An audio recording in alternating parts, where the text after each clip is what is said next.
జగన్ ప్రభుత్వం అంటే మాకైతే అన్ని విధాల పథకాలు లబ్ధి చేకూరింది. మా అమ్మకి కానీ నాకు కానీ ఇంటి స్థలం కానీ చంద్రబాబు హయాంలో ఉండేటప్పుడు ఎటువంటి స్థలం అప్లై చేసినా మాకేమీ రాలేదు. ఈ ప్రభుత్వం వచ్చాక మాకు ఈ సెంటు భూమి అనేది సబ్బవరం ఏరియాలోని ఇవ్వడం జరిగింది.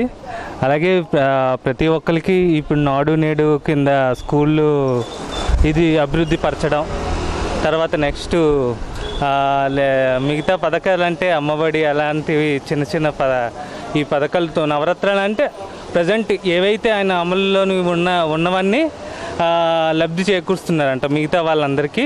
మాకు కూడా అలాగే చేయూత అనేది కూడా మా అమ్మగారికి కూడా వచ్చింది.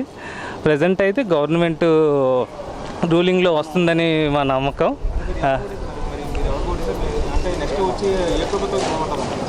మళ్ళీ జగన్ రావాలనుకున్నా అంటే నా ఇది ప్రకారం అయితే జగన్ రావాలని నేను కోరుకుంటున్నాను.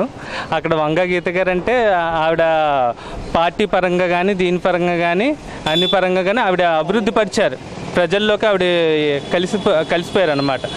అటు అన్ని స్థానికులకు వర్గీయులకి అందరికి కలిపి ఆవిడ ఒక ఇదిగా నిలిచారనమాట. ఆవిడే వస్తారని అక్కడ కూడా టాక్.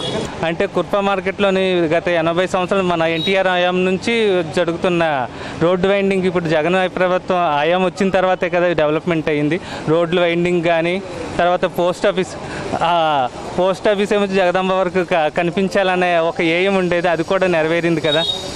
అలాగే మిగతాది కూడా డెవలప్మెంట్ ఉంటుందని మేము ఆశిస్తున్నాం. అలాగే ఐటీ పరంగా కూడా కొన్ని కంపెనీలు అభివృద్ధి పరిస్తే ఆయన ఇంకా మళ్ళీ ఒక 50 సంవత్సరాల వరకు ఆయనే సీఎంగా ఉంటారని నేను ఆశిస్తున్నాం. Please subscribe .news.